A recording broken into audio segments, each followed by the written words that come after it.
جناب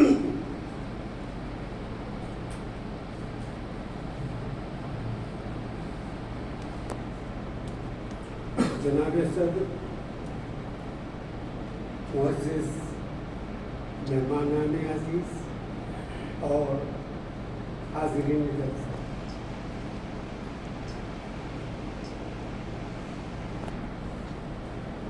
میری گفتگو اس عنوان کے تحت ہوگی: 20 منٹ کم سے کم آپ مجھے دے دیجئے گا، انشاءاللہ میں موضوع سے انصاف کروں۔ عنوان دیا ہے کہ اردو زبان کے دو مخلص خدمت گزار ڈاکٹر سفیان احمد انصاری و مظہر سعید بہرائچ میری نظر میں۔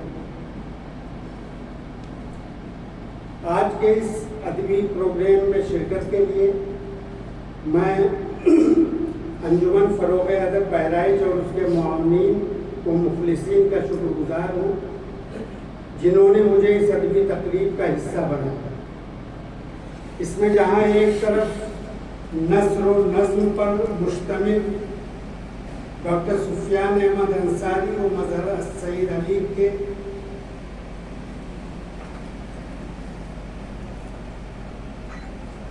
تین کتابیں بالترتیب نگارشات مشاہیر کے خطوط ڈاکٹر عبید اللہ چودھری کے نام اور زخم تازہ کی رونمائی کا مبارک عمل انجام پایا ہے، وہ اس تقریب کے دوسرے حصے میں شعری نشست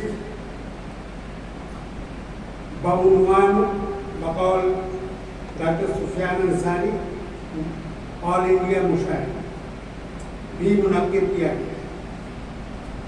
فہرست کے مطابق تقریباً 2 درجن کے قریب شعراء کرام کو اپنی شعری نگارشات پیش کرنی ہے، اس لیے میرے خیال سے نثری حصے میں وقت کی گنجائش کم ہی ہے۔ یہ اور بات ہے کہ مہمان کے حق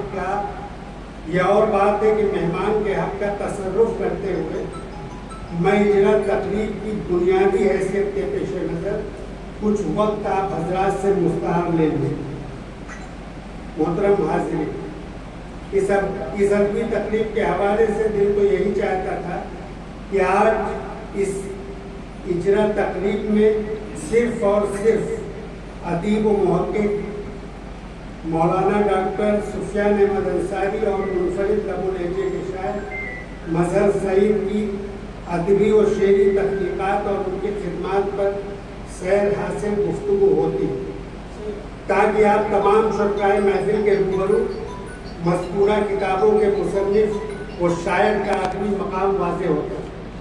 اس لیے اس مسئلے کو مستقبل قریب میں حل کیے جانے کے لیے منتظمین کمیٹی کے حضور رکھتے ہوئے میں اس موقع کی مناسبت سے اپنے محسوسات و تاثرات مختصراً پیش کرتا ہوں۔ ابھی حال ہی میں مذکورہ کتابوں میں ایک کتاب مشاہیر شعر و ادب کے خطوط ڈاکٹر عبید اللہ چودھری کے نام کی رونمائی دبستان لکھنؤ کے ایک علمی و ادبی جلسے میں ہوئی۔ اس میں جہاں لکھنؤ کی اہم ادبی شخصیات کا ہجوم تھا، وہیں گورکھپور، بہرائچ، گونڈہ اور بارہ بنکی کے اہم ادیبوں اور شاعروں کی بھی شرکت ہوئی۔ صدارت کے فرائض مستند صحافی و ادیب محترم احمد ابراہیم علوی نے انجام دیے۔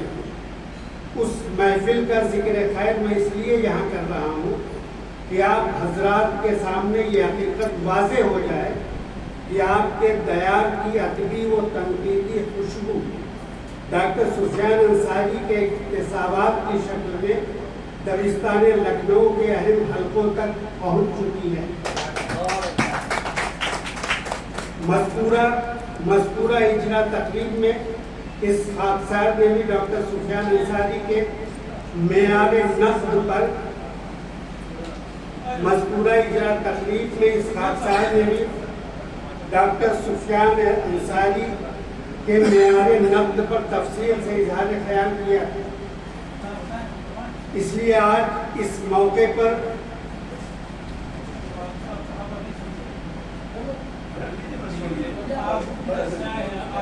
خاکسار نے بھی ڈاکٹر سفیان انصاری کے معیار نقد پر تفصیل سے اظہار خیال کیا. اس لیے آج اس موقع پر میں ڈاکٹر انصاری کی تحقیقی و تنقیدی کاوشوں کے ضمن میں کسی بھی تفصیل سے گریز کرتے ہوئے یہی عرض کروں گا کہ وہ جس موضوع پر قلم اٹھاتے ہیں اس کا بخوبی حق ادا کرتے ہیں. ان کے تحقیقی معیار نقد سے بحیثیت ایک قاری راقب الحروف بھی بہت متاثر رہا ہے. خواہ یہ تحقیقی کام ڈاکٹر عبرت بہرائچی حیات و خدمات سے متعلق ہو یا مشاہیر علم و ادب کے خطوط ڈاکٹر عبید اللہ چودھری کے نام سے متعلق ہو، یہ علمی تحریر چاہے ادبی شاہکارے کی شکل میں ہو یا ان کے طویل مضامین اردو شعر و ادب کے فروغ میں بہرائچ کا حصہ اور اردو صحافت کا آغاز و ارتقاء کے روپ میں ہو، ان تمام تحریروں میں ڈاکٹر سفیان انصاری نے تحقیقی انداز میں اپنے موضوعات کے ساتھ انصاف کیا. آج ڈاکٹر سفیان انصاری کی تازہ ترین تنقیدی کتاب نگارشات کی رونمائی پر میں انہیں مبارکباد دیتا ہوں اور امید کرتا ہوں کہ مستقبل میں بھی موصوف کا علمی سفر کامیابی اور کامرانی کے ساتھ جاری رہے گا. اب آئیے دوسرے صاحب اعزاز شاعر مظہر سعید علی کے حضور جن کا مجموعہ کلام زخم تازہ کی رونمائی آج کی اس تقریب میں ہوئی. اس سے قبل ان کے مجموعہ کلام فنا فی الحسین، فطرت سے خیال، ادن منی، آنسوؤں کی کتاب، اشکریز اور آنسوؤں کی زبان منظر عام پر آ چکے ہیں. شائع شدہ مجموعہ کلام کے ناموں اور ان کی فہرست سے پہلی نظر میں جو حقیقت واضح ہوتی ہے، یہ پہلا غور قابل غور ہے.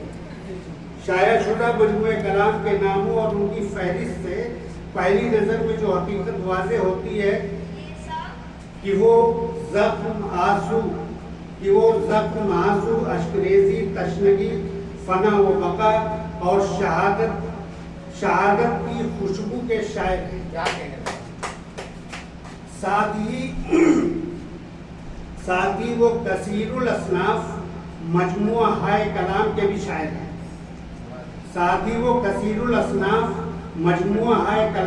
شاعر ہیں. مظہر سعید کی شعری انفرادیت ان کی غزل گوئی کے تناظر میں مختصراً پیش کرنا چاہوں گا.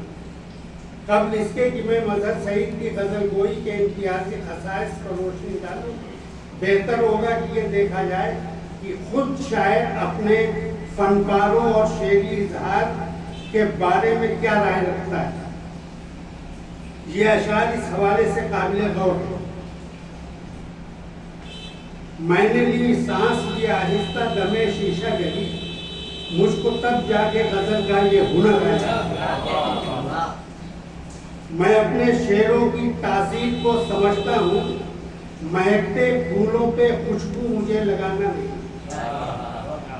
میں اپنی راہ کا موجد بھی ہوں مسافر بھی، بنی بنائی ڈگر پر نہیں سفر میرا. لفظ و بیان فکر و نظر ندرت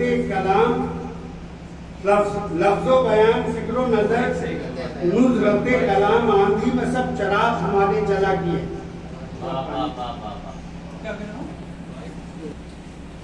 آگے مظہر سعید صاحب اپنے فن کے بارے میں، اپنی شاعری کے بارے میں فرماتے ہیں کہ میرا طرز بیان سب سے جدا، میرا لہجہ میری زبان الگ، زاویے استعارے تشبیہ ہیں، میرے ناوک میری کمان الگ۔ ان اشعار میں انہوں نے جہاں اپنی تخلیقی انفرادیت کے حوالے سے ہماری رہنمائی کی ہے کہ مندرج اشاروں کے تحت ان کی غزل گوئی کا تجزیہ کیا جا سکتا ہے، وہیں درج ذیل اشعار کے پس منظر اور پیش منظر کے حوالے سے بھی بحیثیت فنکار ان کی قدر و منزلت کا تعین مستقبل کا ناقد کر سکتا ہے۔ مظہر سعید ان اشعار میں حقیقی فنکار کی تعریف اور اس کا تعارف کراتے ہوئے اس طرح دعا گو ہیں: جو قلم بیچ کے جذبات کا سودا کر لے، کچھ بھی ہو سکتا ہے، فنکار نہیں ہو سکتا۔ جو قلم بیچ کے جذبات کا سودا کر لے، کچھ بھی ہو سکتا ہے، فنکار نہیں ہو سکتا۔ اور میرے سخن کا سمندر سراب ہو جائے، میرے سخن کا سمندر سراب ہو جائے، میں جھوٹ بولوں تو لہجہ خراب ہو۔ یہ اشعار ہی مظہر سعید کی غزلیہ شاعری کے اصل ناقد ہیں۔ یہ اشعار ہی مظہر سعید کی غزلیہ شاعری کے اصل ناقد ہیں۔ ان کے آئینے میں شاعر کی غزل گوئی کا محاسبہ و تجزیہ کیا جا سکتا ہے۔ مظہر سعید کی غزل گوئی اور اس پر ان کے درج بالا مذکورہ اشعار سے قطع نظر یہ بھی غور کیا جانا ضروری ہے کہ ان کے فکر و فن کے بارے میں ہمعصر شعراء و ناقدین کی کیا رائے ہے، کیونکہ ہر تخلیق کار کو اپنی کوئی تخلیق کم اچھی اور کمزور نظر نہیں آتی۔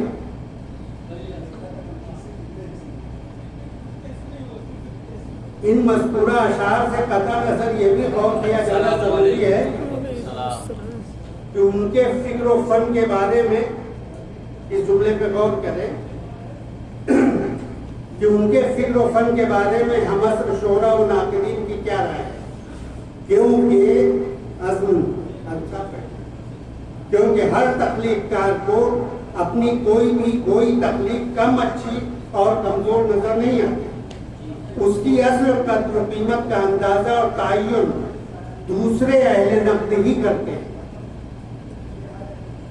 اس سلسلے میں ڈاکٹر عبرت بہرائچی مرحوم اپنی کتاب ہمارے معاصرین میں رقم دراز ہے، مظہر سعید تمام اصناف سخن میں طبع آزمائی کرتے ہیں، لیکن یہ غزل کہنے میں بہت آگے ہیں اور انہوں نے اپنے ہمعصروں کو بہت پیچھے چھوڑ دیا ہے۔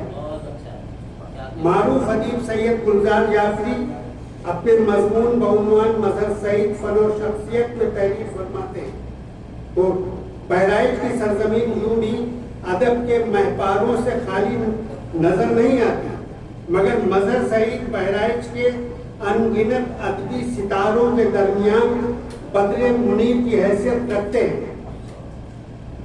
نعمت بہرائچی اپنی کتاب تذکرہ شعراء بہرائچ میں لکھتے ہیں: مظہر سعید کے کلام میں سوز و گداز، سادگی، سلاست، نصرت خیال اور معاملات حسن و عشق کی جھلک نمایاں ہے۔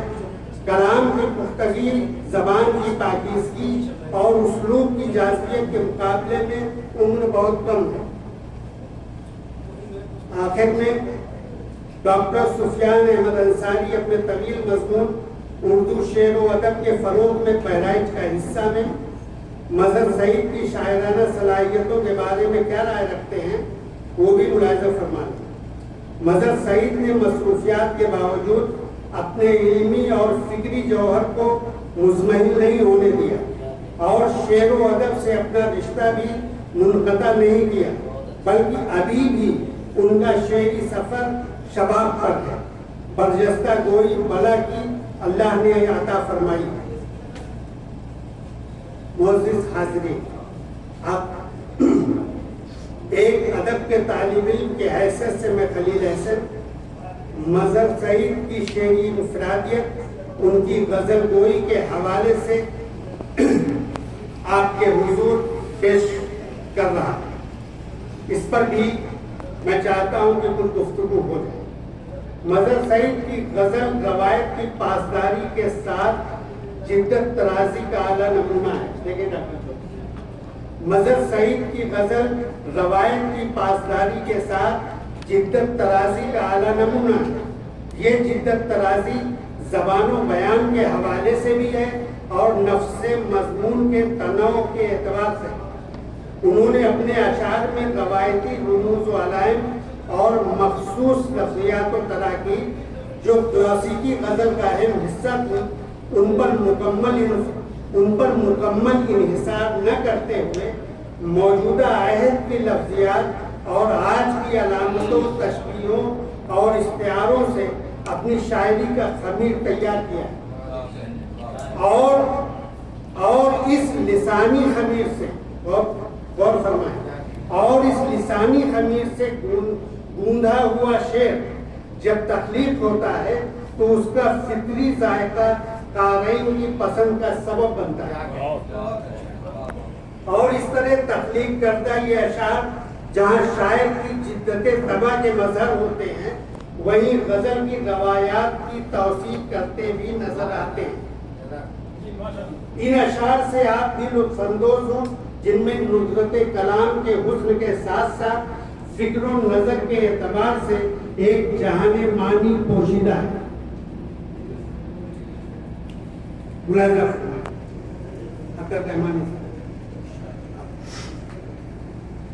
کاغذ پہ آ گئے ہیں یہ شعروں کی شکل میں، کاغذ پہ آ گئے ہیں یہ شعروں کی شکل میں، زخموں کو میں نے صاحب پوشاک کر دیا۔ کاغذ پہ آ گئے ہیں یہ شعروں کی شکل میں، زخموں کو میں نے صاحب پوشاک کر دیا۔ آخر کو میں نے دھوپ کی چادر ہی اوڑھ لی، آخر کو میں نے دھوپ کی چادر ہی اوڑھ لی، مجھ پر کسی درخت نے سایہ نہیں کیا۔ آخر کو میں نے دھوپ کی چادر ہی اوڑھ لی، نفیس واسطی صاحب، آخر کو میں نے دھوپ کی چادر ہی اوڑھ لی، مجھ پر کسی درخت نے سایہ نہیں کیا۔ ایک شہر آرزو میری آنکھوں میں دفن ہے، دیکھیے تقریر، ایک شہر آرزو میری آنکھوں میں دفن ہے جس کو کسی نگاہ میں زندہ نہیں کیا۔ وہ گھنا پیڑ میری راہ میں کب آئے گا، وہ گھنا پیڑ میری راہ میں کب آئے گا جس پہ اس روح کے پنچھی کو اتر جانا ہے۔ موت کو جس خوبصورتی کے ساتھ ان علائم کے حوالے سے مظہر سعید نے پیش کیا ہے اور طلب ہے کہ وہ گھنا پیڑ میری راہ میں کب آئے گا جس پہ اس روح کے پنچھی کو اتر جانا ہے۔ تھا تلخی حیات کا ایسا اثر کہ جب، تھا تلخی حیات کا ایسا اثر کہ جب رس نیم کا پیا تو میٹھا لگا۔ تھا تلخی حیات کا ایسا اثر کہ جب رس نیم کا پیا تو میٹھا لگا۔ ایک شعر، دریا میں میں نے پیاس کا رستہ بنا لیا، مجھے بہت پسند ہے یہ شعر۔ دریا میں میں نے پیاس کا رستہ بنا لیا، آب رواں کو جس سے گزرنے نہیں دیا۔ میں پیاس میں سب پی گیا صحرا کی کڑی دھوپ، یہ دیکھ کے سورج کو پسینہ نکلا۔ شعر میں چھوڑ رہا ہوں، 4-5 شعر اور ہیں اور سب یونیک ہے لیکن میں چھوڑ۔ اس سلسلے میں ماں کے وجود اور عدم وجود کے اثرات کو ظاہر کرتا ہوا مظہر سعید کا یہ شعر، جس کو ماں کی محرومی کی حالت میں صرف اور صرف محسوس کیا جا سکتا ہے۔ سب خون کے رشتوں سے تو آباد مکان ہے، سب خون کے رشتوں سے تو آباد مکان ہے، ایک ماں جو نہیں گھر یہ میرا گھر وہ نہیں ہے۔ ٹکڑے دیکھیے، سب خون کے رشتوں سے تو آباد مکان ہے، ایک ماں جو نہیں گھر یہ میرا گھر وہ نہیں ہے۔ تغزل صنف غزل کی روح ہے۔ جدیدیت اور مابعد جدیدیت کے تجربات نے آج غزل میں حسن تغزل کی روح کو سب سے زیادہ مجروح کیا ہے. اس اعتبار سے مظہر سعید کی غزل اس عیب سے پاک ہے. یعنی مظہر کی غزل میں حسن تغزل کے جلوے جا بجا نظر آتے ہیں، مگر اس میں بھی طرز ادا کی جدت اور نظرت کلام کا حسن اپنا جادو بکھیرتا نظر آتا ہے. اس حسن کلام کی نمائندگی کرتے ہیں. یہ دیکھیں کہ خط اس کا ہم جلانے کی ہمت نہیں کر سکتے.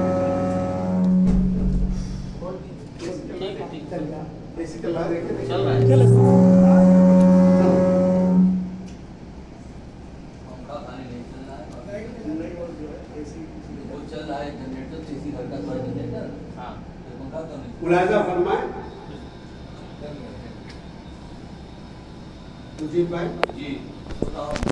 خط اس کا ہم جلانے کی ہمت نہ کر سکتے. رنگ تغزل دیکھیے اور جدت طرز ادا. خط اس کا ہم جلانے کی ہمت نہ کر سکے، دراصل لفظ لفظ میں پوشیدہ وہ نہیں تھا. دوسرے مصرے کی بات چاہتا ہوں کہ خط اس کا ہم جلانے کی ہمت نہ کر سکے، دراصل لفظ لفظ میں پوشیدہ وہ بھی تھا.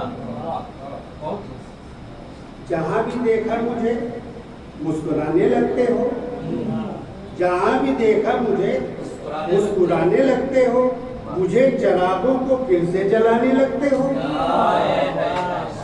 دیکھیے کہ جہاں بھی دیکھا مجھے مسکرانے لگتے ہو، مجھے چراغوں کو پھر سے جلانے لگتے ہو.